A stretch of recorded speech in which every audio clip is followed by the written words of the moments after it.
Hello दोस्तों, welcome to my YouTube channel Manoj math classes में। तो आज मैं आपको एसएससी सीजीएल में आए हुए कुछ प्रश्न कराने वाला हूं। तो आप ज़रा उनको ध्यान से देखिएगा और इसी प्रकार के क्वेश्चन आते हैं तो अब देखना आप इस प्रकार के क्वेश्चन को हम किस प्रकार सॉल्व करते हैं।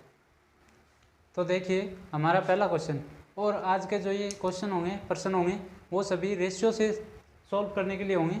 तो देखना आप, हम इसको अनुपात से, ये अनुपात है और जो भी आगे प्रश्न आएंगे उनको हम अनुपात से सॉल्व करेंगे और सभी प्रश्न लगभग अनुपात के ही हैं।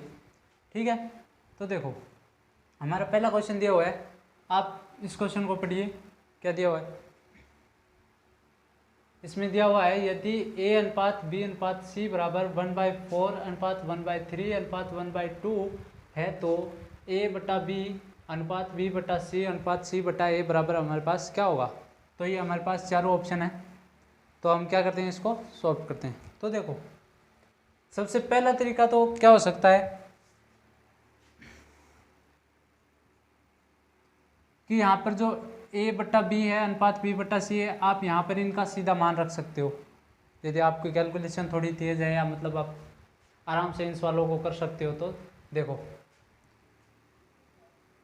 a बटा b अनुपात b बटा c अनुपात c बटा a। तो अब देखो हम इसमें क्या करेंगे, a और b का मान रखेंगे। यहाँ से a का मान ये है, b का मान ये है। ठीक है, तो देखो क्या रखते हैं, a का मान क्या है हमारे पास 1/4 और b का मान क्या है 1/3। तो ये हमने रख दिया। अब हम b/c का रखेंगे। b का मान कितना है 1/3, c का मान कितना है 1/2। अब हम c का मान रखेंगे, अब c/a का। तो देखो c का मान 1/2, a का मान 1/4। अब देखो इनको आप कैसे सॉल्व कर सकते हो, जो ये 4 आएगा ये नीचे आएगा और जो ये 3 है ये गुणा में चल जाएगा, यानी कि ये ऊपर चल जाएगा। कैसे? देखो हमारे पास ये है a बटा b और b बटा c होगा, तो ये देखो a बटा b तो एज इट इज़ आ जाएगा और जो b/c है वो ऐसे ऊपर, c तो क्या है ऊपर चल जाएगा और b नीचे रह जाएगा। समझ गए? तो देखो इसी प्रकार इसमें होगा कि 1/4 और 3 ऊपर चला जाएगा, एक से तो हम कोई मतलब ही नहीं रखते, एक हमें पता है, तो ये आ गया 3/4। अब यहाँ पर देखो 2 ऊपर चला जाएगा, 3 नीचे आ जाएगा। ठीक है, अब यहाँ पर देखो 2 नीचे आ जाएगा, 4 ऊपर चला जाएगा। ठीक है, अब आप इनका क्या करोगे, 4, 3, 2 का एलसीएम निकालो। इनका एलसीएम क्या होगा, एलसीएम वो संख्या जिसमें वो संख्या है जिसमें इन तीनों का क्या जाता हो, भाग जाता हो। तो देखो अब यदि हम 4 मानते हैं तो उसमें 2 का भी जाएगा, 4 का भी जाएगा, लेकिन 3 का नहीं जा सकता। तो अब देखो यदि हम इसको 6 माने तो उसमें 2 का जाएगा, 3 का जाएगा, लेकिन 4 का नहीं जा सकता। तो आप 8 में 2 और 4 का, फिर आप 10 में सिर्फ 2 का, फिर आप 12 लोगे तो इन तीनों का हो जाएगा। तो आप क्या करो, इन तीनों को 12 से गुणा कर दो। ठीक है, कर देते हैं। 3/4 इंटू 12, 2/3 इंटू 12 अनुपात 4/12। अब आप इनको आपस में काट लो, तो ये देखो 4 तिये 12, 3 चौक 12, 2 चौकी 12। अब इसमें भी कुछ कॉमन आ रहेगा, कुछ नहीं आ रहा, तो आप इनको लिख दो। 3 इंटू 3 9 अनुपात 2 इंटू 4 8, फिर अनुपात 4 इंटू 6 24। हमारे पास क्या मान आ गया 9:8:24। इसमें दिया हुआ है क्या, डी ऑप्शन है, ये हमारा डी ऑप्शन राइट होगा। एक तो ये तरीका हो गया, और दूसरे तरीके से देखो तो देखो दूसरे तरीके से बताता हूँ, वो आपको थोड़ा शॉर्ट लगेगा।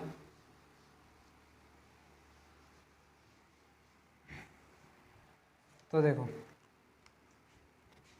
हमें a अनुपात b अनुपात c के मान दिए हुए हैं 1/4 1/3 1/2।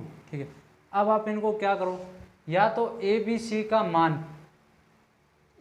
मान यदि ये फ्रैक्शन से हटाकर मतलब आप नॉर्मल ऐसे लिखना चाहते हो तो आप इसका क्या करोगे, अभी आप यहाँ पर क्या कर दो कि 4 3 2 का एलसीएम निकाल कर और इनका आपस तीनों में गुणा कर दो। समझ गए? तो देखो कैसे गुणा करेंगे, 1/4 × 12, 1/3 × 12, 1/2 × 12। अब आप इनको काटोगे, 6 3 चौक 4 दिए, तो हमारे पास क्या आ गया, 3:4:6 आ गया। ये तो ए बी और सी का मान है, क्या जो ये है ये ए का है, ये बी का है, ये सी का है, यानी कि A/B/C, वो ये मान हो गया। तो हमें तो ये मान निकालना है ना, तो ये मान आप यहाँ पर रख दो। A/B निकालना है तो देखो ए का मान क्या है हमारे पास, ए का मान 3 है, ए का मान 3 हो गया, और बी का मान कितना हो गया, बी का मान 4, फिर बी का मान कितना हो गया 4, सी का मान कितना हो गया 6,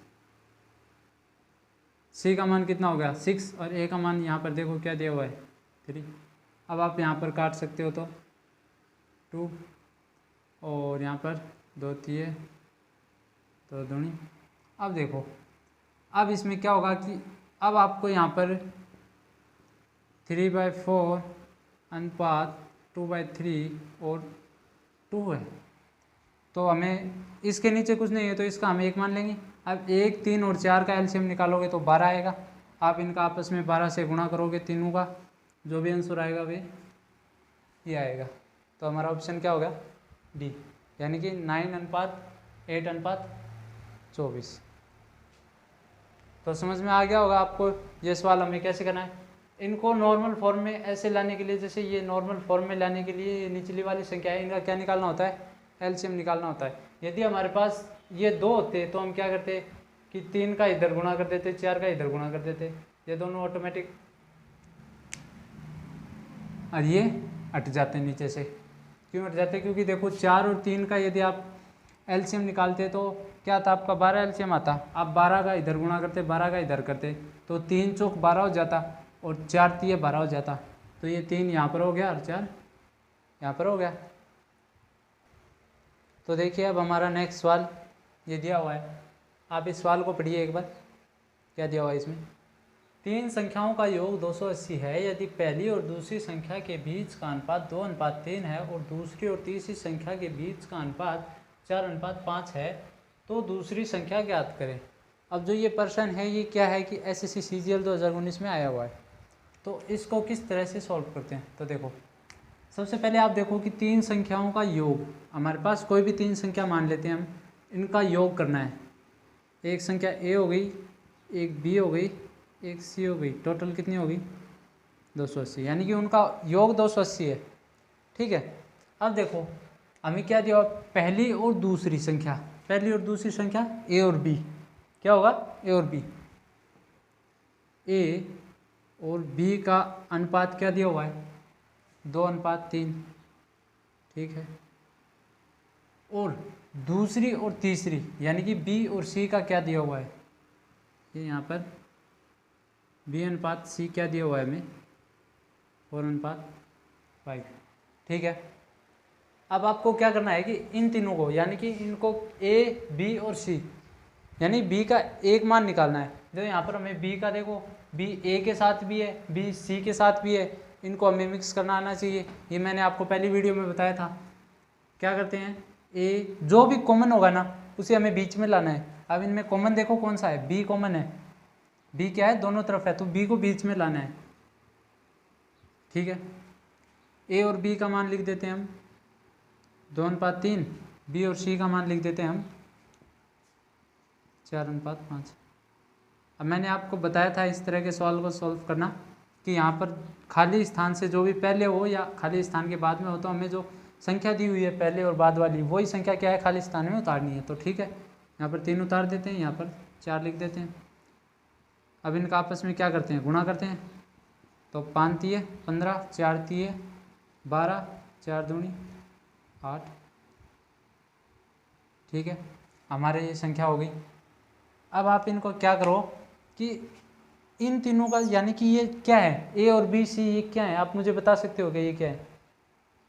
ये जो यहाँ पर संख्याएं होंगी ना, यहाँ पर जो भी संख्याएं होंगी हैं, जैसे आप मान लीजिए यहाँ पर मान लीजिए 220 मान लीजिए, यहाँ पर 40 मान लीजिए, यहाँ पर 20 मान लीजिए। जो ये संख्या है ये आपस में कट कर यानी कि जो भी हमने इनको अनुपात में निकाला, जैसे देखो इनको यदि आप काट दो तो जैसे 22:4:2, यदि इनको और छोटा कर तो 1, 2, 12 यानी कि 11:2:1 है। तो इसी प्रकार हमारे पास ये है ना, ये संख्याएं हैं, जिस प्रकार ये संख्या है ना इसी प्रकार ये है। जो इन तीनों का योग क्या होगा,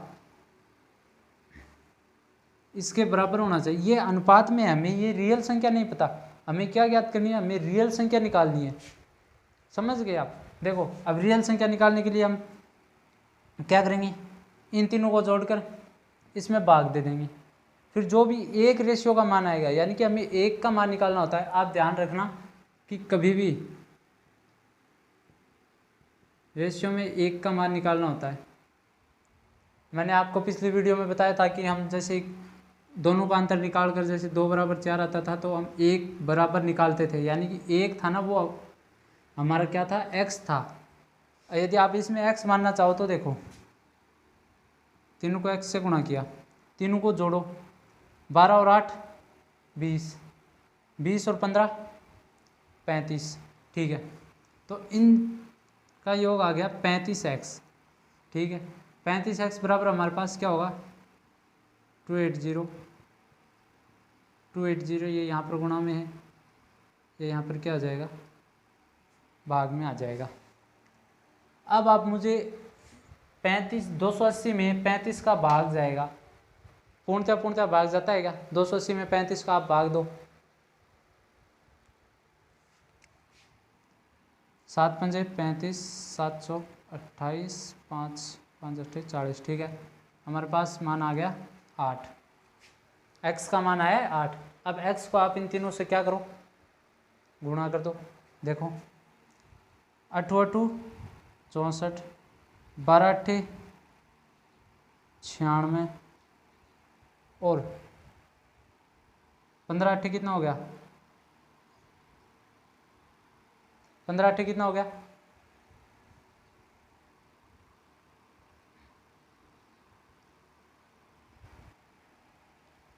15 8 120 हो गया हमारे पास। ठीक है, ये हमारे पास संख्या हो गई। अब आपको क्या पूछा है, ये पूछ रहा है दूसरी संख्या ज्ञात करें। क्या ज्ञात करनी है, दूसरी संख्या। तो दूसरी संख्या यहाँ पर हमारे पास b है ना, b का मान कितना आया हुआ है, 96। अब आप ऑप्शन में देखो b का मान क्या दिया हुआ है, 96। तो इस प्रकार हमारा ये क्या होगा, सवाल होगा। कुछ नहीं है, बस 4 स्टेप में सवाल है, first step, second, third, fourth. इसी प्रकार अब हमारा देखना नेक्स्ट सवाल देखना। तो देखिए अब हमारा नेक्स्ट सवाल देखना कि इसमें क्या दिया हुआ है। ये हमारा SSC CGL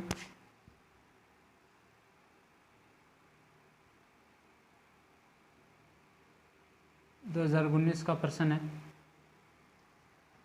तो देखना, एक निश्चित राशि A, B, C और D के बीच इस प्रकार विभाजित की जाती है कि A और B के शेयरों का अनुपात, शेयर बोलते हैं जिसे हम, बांटना, हिस्सा। ठीक है, इनके शेयरों का अनुपात हम प्रश्न के साथ साथ लिख देते हैं, A, B, C, D। क्या दिया हुआ है, 1:3। ठीक है, फिर आगे देखो B और C का अनुपात हमें क्या दिया हुआ है, 2:5, 2:5 दिया हुआ है। और C और D का अनुपात दिया हुआ है 2:3। ठीक है,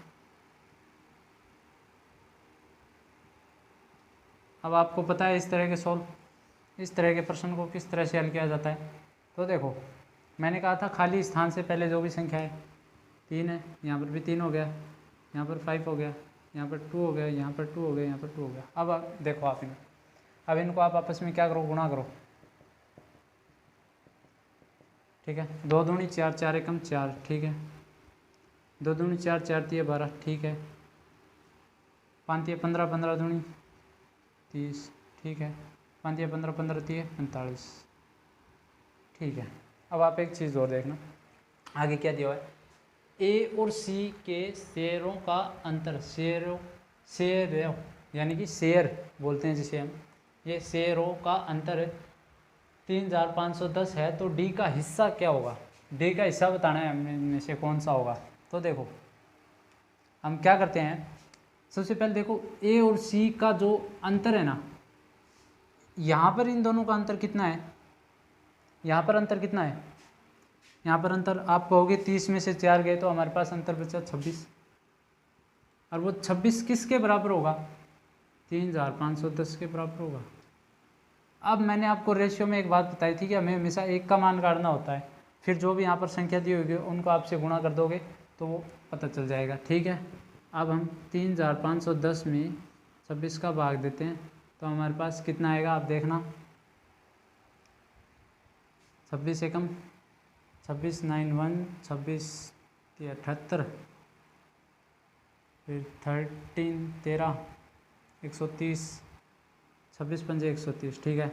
हमारे पास एक का मान ये आ गया 135, ठीक है। अब देखो, अब हमें क्या पूछ रहा है, वो डी का हिस्सा पूछ रहा है, तो हमें एक अनुपात का हिस्सा जब 135 है तो जो 45 है यानी कि 45 होगा, जो भी रेशियो होगा वो 45 को हम क्या करते हैं 135 से क्या करेंगे, गुणा करेंगे, और जो भी आंसर आएगा वो हमारा इनमें से कोई एक होगा जो कि क्या होगा, डी का हिस्सा होगा, यानी कि डी के पास कितने रुपये हैं टोटल। तो देखो हम क्या करते हैं, 135 का 45 से गुणा करते हैं, ठीक है। वहाँ 25 2 हो गए, एंड 5 या 15 और 2 20, 37 7, फिर 3, फिर 4 या 12, 5 17 3 12 2, और 4 और 2 6, तो हमारे पास ये आ गया कि इसके पास क्या आ गया 6075 रुपीज़, ठीक है। ये हमारे पास डी का जो भी हिस्सा होगा वो ये होगा 6075 रुपये डी का हिस्सा होगा। अब जो भी मैंने आपको ये कैलकुलेशन है ये मैं आपको सिखाऊंगा, आपको एक वीडियो बना के दूंगा जिसमें आप कैलकुलेशन से जो भी संबंधित ट्रिक होंगी, जैसे हम किसी भी 2 संख्याओं का गुणा करते हैं या 3 डिजिट का गुणा करते हैं, तो वो मैं सब आपको बताऊंगा। एक बार मैं इसमें बता देता हूँ मैंने ये कैसे किया, ठीक है। देखो ऊपर डिजिट सेम होना चाहिए, मतलब ऊपर नीचे जो भी डिजिट है वो सेम होना चाहिए, यदि सेम नहीं हो तो हमें क्या करना होगा, 0 लगाना होगा, ठीक है। अब आप क्या करो, 5 5 कितना होता है, यानी कि 5 पंजू 25, जिसमें 5 यहाँ पर 2 हो गए। अब आपको क्या करना होता है कि इन दोनों का गुणा करना होता है, ठीक है। 5 तिये 15, 5 चौक 20, 20 और 15 कितने हो गए, 20 और 15 कितने हो गए 35, 35 और 2 37, तो 7 यहाँ पर उतार दिया, बचा हमारे पास 3। अब क्या करना होता है कि अब इन तीनों का, इसका इसके साथ, इसका इसके साथ, ठीक है। 5 का 0 से करेंगे 0 होगा, 5 का 1 से करेंगे 5, 4 तिये 12, 12 और 5 कितने हो गए 17, 17 और 3 कितने हो गए 20, तो 0 यहाँ पर लगा दिया, हमारे पास बचा 2, ठीक है। अब हम किस में क्या करेंगे, अब इन दोनों का गुणा करेंगे, ठीक है। 3 का 0 से कर लेंगे, 4 का 1 से कर देंगे। अब 3 का 0 से करेंगे 0 आ जाएगा, 4 का 1 से करेंगे 4, और 2 हमारी हासिल पाई रही हुई थी, तो 4 2 6, ठीक है। ये हमारा सवाल हो गया। आपको समझ में आ गया होगा ये सवाल, मैं आपको फिर से समझा देता हूँ। हमारे पास ए बी सी डी का अनुपात अलग अलग दिया हुआ था, यानी कि ए डी का अलग है, बी सी का अलग है, सी डी का अलग है। इन तीनों को क्या किया, चारों को मिक्स किया, इनका रियल अनुपात निकाला कि इनका अनुपात ये है 4:12:30:45। फिर इन दोनों का अंतर यानी कि ए और सी का अंतर, तो रियल में अंतर इतना है लेकिन रेशियो में अंतर इतना है, ये देखना।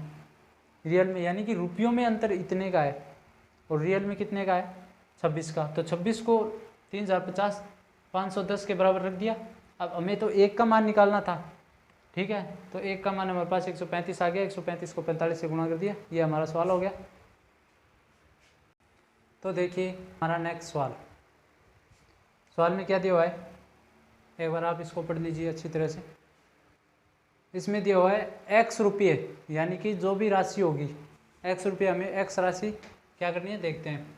x रुपये जो राशि है उसको हमें 1/3 अनुपात 1/5, अनुपात 1/6, अनुपात 1/9 के अनुपात में ए, बी, सी और डी में विभाजित की जाती है। यानी कि ए, बी, सी, डी कोई व्यक्ति हैं, यदि बी और डी का अंतर, यानी कि बी और डी जो व्यक्ति हैं उन दोनों में रुपयों का अंतर कितना है, 832 है, तो x का मान ज्ञात करना है, यानी कि टोटल रुपये ज्ञात करने हैं। ये भी एसएससी सीजीएल का आया हुआ प्रश्न है 2019 में। तो देखो हमारे पास, मैंने आपको कहा था इसको फ्रैक्शन से हटाकर सिंप्लीफिकेशन करो, यानी कि इसको कैसे करोगे, 3, 5, 6, 9 का एलसीएम निकालो आप।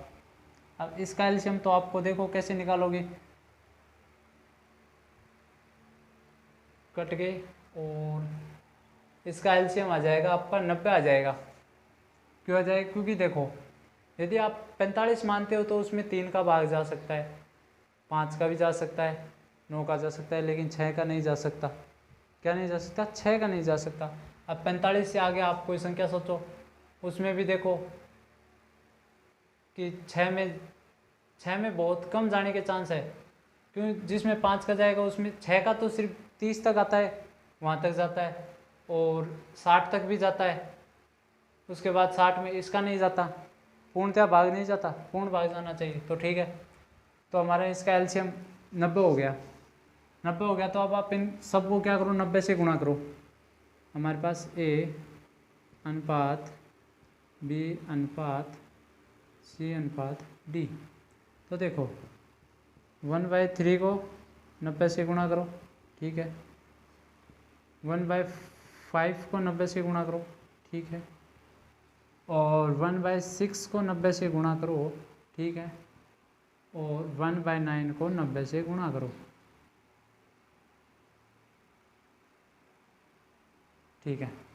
अब हम काट देंगे इनको, 3 1 3 3 9, और ये कितना होता है, 18 पंजे 90, ठीक है, और 15 3 45, 15 6 90 हो गए, ठीक है। ये यहाँ पर 10 हो गया। अब आप इन सबको जोड़ो, टोटल कितने हुए देखो,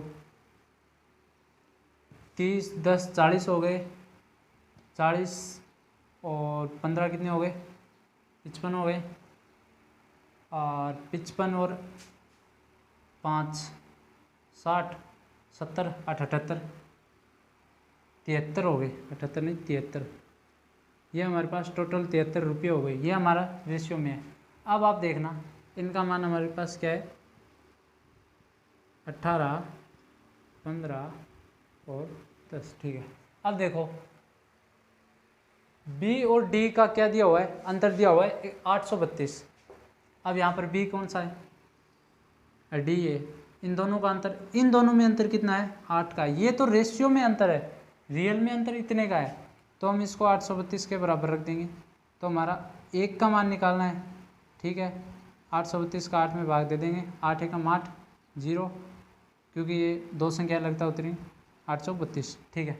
अब देखना वो हमसे क्या पूछ रहा है, यानी कि टोटल राशि पूछ रहा है, यानी कि जो भी 30 18 15 और 10 इन सब की मिलाकर जो राशि बनेगी वो पूछ रहा है। लेकिन रेशियो में राशि हमारे पास क्या बन रही है, 73 बन रही है ना रेशियो में, यानी कि अनुपात में जो राशि है वो तो हमारे पास 73 बन रही है, लेकिन एक रेशियो यानी कि 1 का मान हमारे पास 104 है, ठीक है।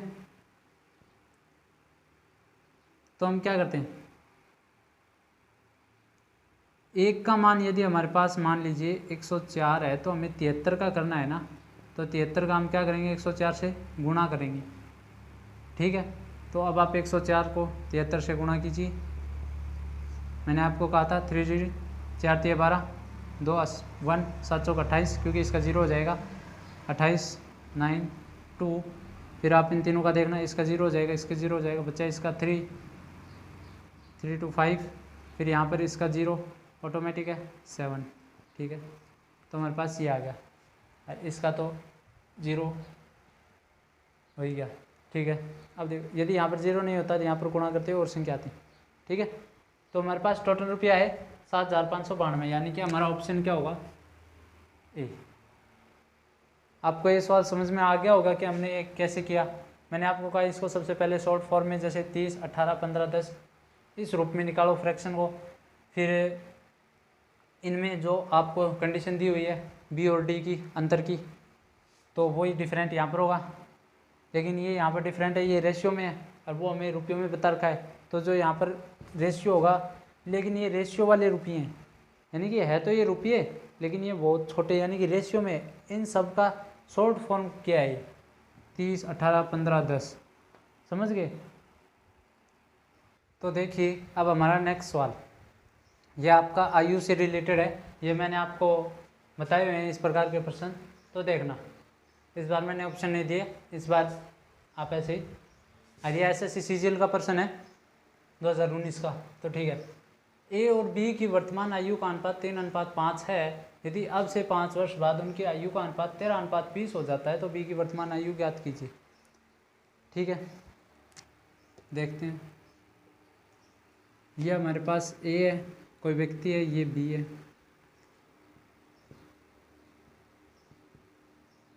वर्तमान की आयु कितनी दी हुई है? 3:5। और 5 वर्ष बाद की क्या दी हुई है? 13:20। तो इस प्रकार के सवालों में मैंने आपको क्या बताया था कि पहले आप इन दोनों का अंतर देखो। इसका अंतर आ रहा है 10, इसका आ रहा है 15। तो आप मुझे ये बताओ कि मतलब किसी व्यक्ति की आयु है वर्तमान की, तो वो 5 साल बाद, जैसे अब मान लीजिए आप वर्तमान में उसकी आयु 5 है, 5 साल बाद वो कितने का होगा? 10 का होगा। अब कोई दूसरा व्यक्ति मान लीजिए जिसकी आयु 15 है, वो भी 5 साल कितने का होगा? 5 साल बाद कितने का होगा? 20 का होगा। तो इन दोनों में अंतर देखना आप कितने का है? 5 का। इन दोनों में अंतर देखना आप कितने का है? 5 का। तो यहाँ पर ये अंतर अलग क्यों आ रहा है? क्योंकि 5 वर्ष बाद कि एक व्यक्ति की आयु 10 वर्ष, मतलब 10 वर्ष बड़ी है और दूसरी की बड़ी है 15। तो आप मुझे ये बताइए कि ये 15 कैसे? या तो इसकी भी 10 होनी चाहिए या इसकी 15 होनी चाहिए, दोनों सेम होनी चाहिए। क्योंकि आयु बढ़ती है वो तो अनुपात में देखो, 5 वर्ष बाद बढ़ा मतलब दोनों की आयु तो सेम ही बढ़ेगी ना।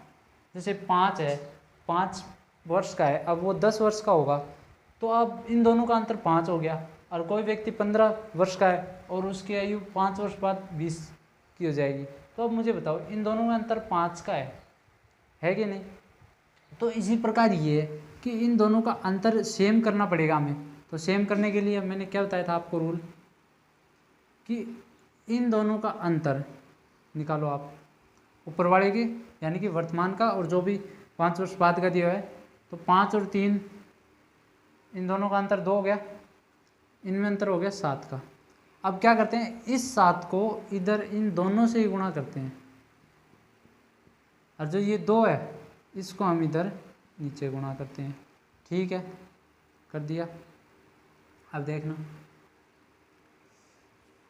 7 तिये 21, 7 पंजे 35, और 13 दूनी 26, और 20 दूनी 40।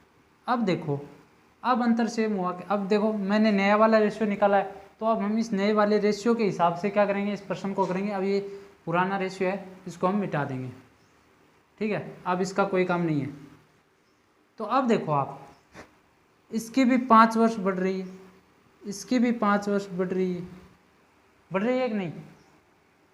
तो देखो अब हमें क्या करना है कि इस 5 को, जो भी 5 है, जो भी मतलब वर्तमान से कितने भी वर्ष आगे बढ़ रहा हो, या यहाँ पर 10 वर्ष आता ना, तो हम क्या करते, जो ये 5 है ना, इसको 10 के बराबर रखते। लेकिन यहाँ पर सिर्फ 5 वर्ष बाद दिया हुआ है, जो ये आयु चेंज हुई है ये किसके कारण हुई है? 5 वर्ष के कारण हुई है। तो हम यहाँ पर 5 वर्ष लिख देंगे। तो हमें तो 1 का निकालना है ना, 1 का मान। ठीक है, तो रेशियो में तो 1 का मान निकालना होता है। 1 का मान 1 हो गया। ठीक है, हमें पता चल गया 1 का मान 1 हो गया। वो पूछ रहा है बी की वर्तमान आयु, तो बी की वर्तमान आयु यदि हम 1 को 35 से गुणा करेंगे तो 35 ही आएगा। और बी की पूछ रहा है, मतलब एक ही पूछेगा तो इसकी 21 हो जाएगी, ये 21 हो गई, ये 35 हो गया। इस प्रकार हमारे सवाल है। तो चलिए अब हमारा ये नेक्स्ट सवाल है, तो आप इस सवाल को पढ़िए। क्या दिया हुआ है, ये भी आयु से रिलेटेड है, इसको हम रेशियो से सॉल्व करेंगे। 1 वर्ष पूर्व ए और बी की आयु का अनुपात 4:3 था। अब से 3 वर्ष बाद उनके आयु का अनुपात 6:5 हो जाएगा। अब से यानी कि वर्तमान से 9 वर्ष बाद ए और बी की जो आयु का अनुपात होगा वो क्या होगा। ठीक है, तो देखो इसको हम कैसे सॉल्व करते हैं। ए और बी कोई भी दो व्यक्ति हैं, ये तो है वर्तमान, और वर्तमान से ये आगे 1 वर्ष पहले। ठीक है, और दूसरी क्या दी हुई, 3 वर्ष बाद, यानी कि वर्तमान से 3 वर्ष बाद। ठीक है, ए और बी का 1 वर्ष पहले क्या अनुपात था, 4:3 था, और अब से 3 वर्ष बाद क्या है, यानी कि वर्तमान से 3 वर्ष बाद हमारे पास हो गया 6:5। तो अब आप इसमें ये बताओ कि जो ये अनुपात बढ़े, ये मतलब कितने वर्ष के बाद बढ़े, यानी जो अनुपात थे 4:3 वो कितने वर्ष के बाद बढ़े। तो 1 वर्ष तो ये यहाँ पर हो गया, यानी कि 1 वर्ष पहले की बात थी ना, तो वो वर्तमान में आएगा तो उसको 1 वर्ष लगेंगे, फिर वो वर्तमान से 3 वर्ष बाद आएगा उसको 3, यानी कि टोटल वर्ष लगा हमें 4। ये तो हमें पता चल गया कि अब 4 वर्ष क्या लगा हमें, जो ये अनुपात बढ़ाना, इन अनुपात को बढ़ाने में 4 वर्ष लगा। तो मैंने अब आपको वही तरीका बताया कि इन दोनों का अंतर देखो आप, 5 में 3 2, 6 में 4 2। ठीक है, अब जितना वर्ष था ना, जितने वर्ष में ये अनुपात बढ़ा, तो आप वो लिखो बराबर में। हमें तो 1 का मान निकालना है, 2 आ गया। ठीक है, अब आपको क्या करना है कि पहले वर्तमान आयु निकालनी पड़ेगी। ठीक है, तो हमें वर्तमान आयु निकालो। वर्तमान आयु निकालने के लिए सबसे पहले तो 1 वर्ष पहले की आयु क्या होगी, इनको 2 से गुणा कर देते हैं, तो ये हो गया 4 दूनी 8 और 3 दूनी 6। तो ये तो 1 वर्ष पहले की है, हमें तो 1 वर्ष बाद आना है, तो इन दोनों में 1 1 जोड़ देंगे, इन दोनों में 1 1 जोड़ेंगे तो ये 9 आ जाएगा और ये 7 आ जाएगा। ठीक है, ये अब हमें वर्तमान की आयु पता चल गई। अब हमें क्या करना है, वो कह रहा है अब से, यानी कि वर्तमान से 9 वर्ष बाद। तो 9 वर्ष बाद आप देखना, इनमें 9 वर्ष जोड़ दो दोनों में आप, +9 कितना हो गया, 9 9 18, 9 7 16। अब आप इनको काट दो, 2 में 18, 2 8 16, यानी कि 9:8 हो गया। और ये हमारा कहाँ पर दिया हुआ है, ऑप्शन सी। ठीक है, तो इस प्रकार हमें ये सवाल करना था। सबसे पहले क्या करना था, जो भी वर्तमान थी ना, हमें पहले वर्तमान उम्र ज्ञात करनी थी। वर्तमान से 1 वर्ष पहले का अनुपात ये था, फिर वर्तमान से 3 वर्ष बाद का अनुपात ये था 6:5।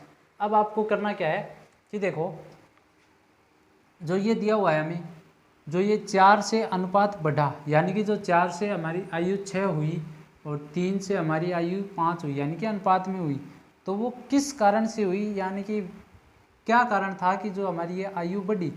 तो ये तो हमें पता है कि वर्ष बढ़ेंगे तो हमारी आयु बढ़ेगी, कि जैसे 2 वर्ष बाद।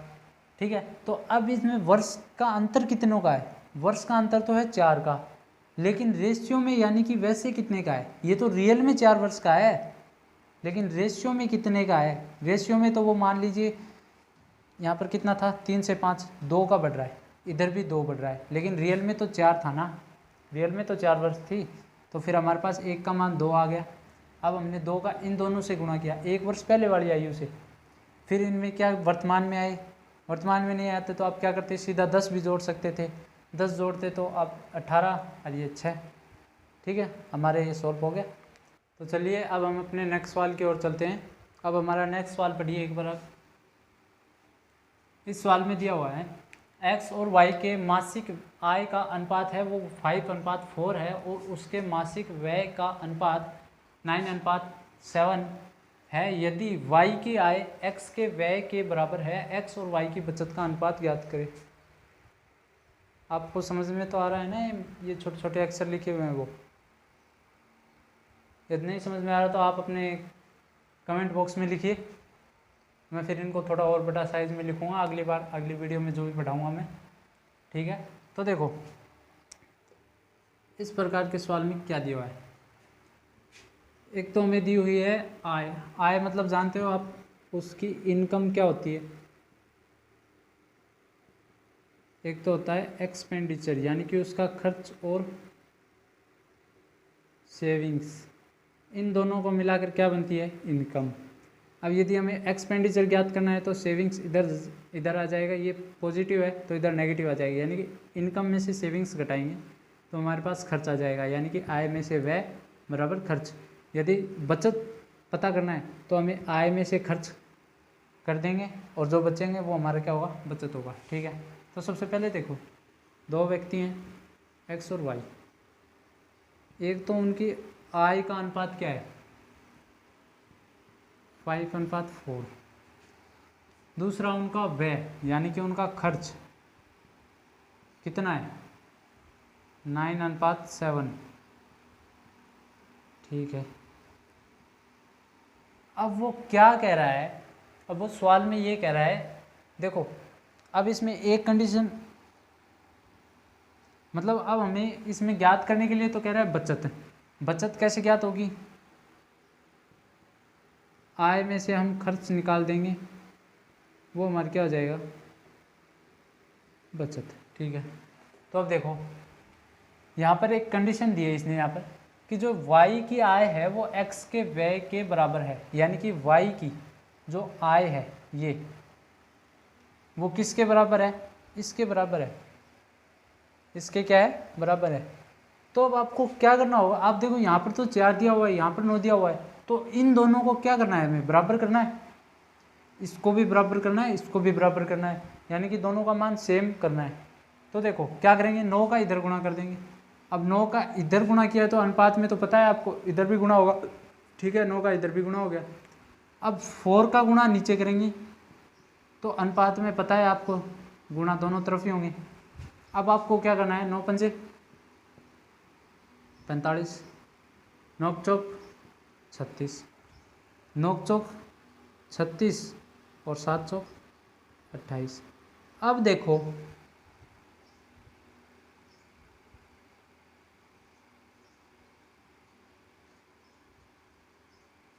यहाँ पर इसकी आय है, x की आय है 45, y की आय क्या है 36, और x का जो खर्च है वो है 36 और y का खर्च है वो 28। अब इसमें जो कंडीशन थी वो बराबर हुई कि नहीं, जैसे देखो y की आय क्या है 36, वो x के व्यय, x का व्यय यानी कि खर्च के बराबर है, यानी कि ये दोनों क्या हो गए, बराबर हो गए ना, ठीक है।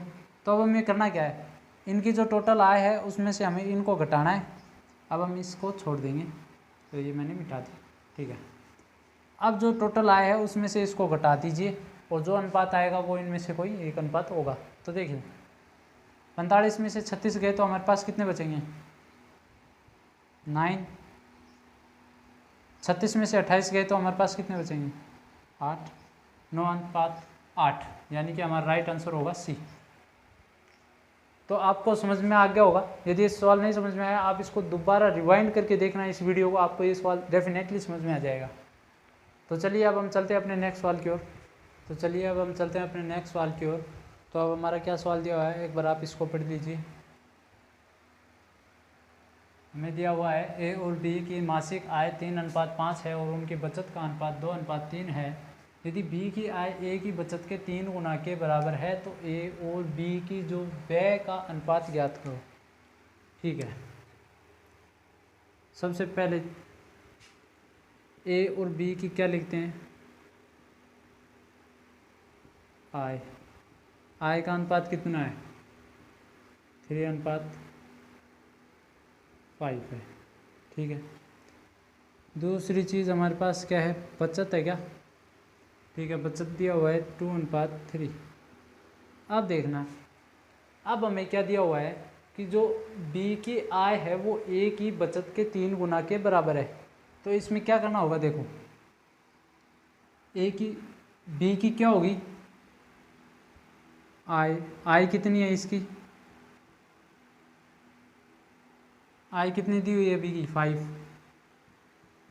ए का क्या दिया हुआ है बचत, वो कितना है 2, फिर इसका क्या होगा 3 गुना होगा, ठीक है ये 3 गुना होगा। यदि आप यहाँ पर बी लिखते हैं तो ये बी की क्या होगी आय होगी, और ये ए की क्या होगी बचत होगी, ठीक है। तो हम ए को इधर ले आते हैं, बचत आय 3 दूनी 6 और 5 को इधर ले आते हैं, ठीक है। अब हमें पता चल गया, तो अब हमें क्या करना है कि जो ये दिया हुआ है ना बी अनुपात ए, बी का तो क्या करना है कि आय वाले पोर्शन से गुणा करना है, यानी कि 6 का गुणा करना है इससे, और जो 5 है उसका गुणा करना है नीचे। तो देखना जो ये कंडीशन दी हुई है ना, ये कंडीशन यहाँ पर लागू हो जाएगी। आप प्रश्न समझ रहे हो? देखो समझने की कोशिश करो आप कि मैं क्या समझाना चाह रहा हूँ कि जो बी की आय है वो 5, ठीक है, और जो ए की बचत है वो है 2, तो ए की बचत का 3 गुना, मतलब ए की बचत है उसके 3 गुना की क्या है ये बराबर है। तो हम दोनों को क्या करना होगा बराबर करना होगा, यानी कि ये ज़्यादा है, ये क्या है 3 गुना है, तो हमें इसको बराबर करने के लिए क्या करना होगा कि इधर भी 3 गुना करना होगा। समझ गए आप? तो ए का हमारा यहाँ पर बचत आएगी, बी की आय आएगी, और मैंने आपको बताया था कि यदि 6 को मतलब गुणा करेंगे तो दोनों में गुणा होगा अनुपात में, पता है 6 तिये 18, 6 पंजो 30, फिर 5 दूनी 10 और 5 तिये 15। अब हम क्या करते हैं इसको मिटा देते हैं, अब हमारा इसका कोई काम नहीं है यहाँ पर, ठीक है। अब समझो आप कंडीशन लागू होगी नहीं, बी की जो आय है, बी की आय कितनी है 30, ए की बचत कितनी है 10, उसका क्या है 3 गुना है कि नहीं, है 10 तिये 30, 3 गुना है कि नहीं, हो गया ना। तो इसका मतलब ये कंडीशन हमारे यहाँ पर लागू हो गई। अब हमें सिर्फ व्यय निकालना है, यानी कि उसके खर्च निकालना है, और आप जानते हो जो हमारे पास आय होता है उसका सूत्र क्या होता है, बचत प्लस खर्च। तो हमें तो खर्च निकालना है, तो आय माइनस बचत, क्यों बचत इधर आ जाएगा वो माइनस का हो जाएगा, और हमारे पास क्या बचेगा व्यय या खर्च या एक्सपेंडिचर, ठीक है। अब देखो हम इनको माइनस कर देंगे दोनों को, 10 18 माइनस 10 कितने हो गए 8, 30 माइनस 15 कितने हो गए 15। तो यहाँ पर 8 अनुपात 15 दिया हुआ आएगा, ये हमारा ए,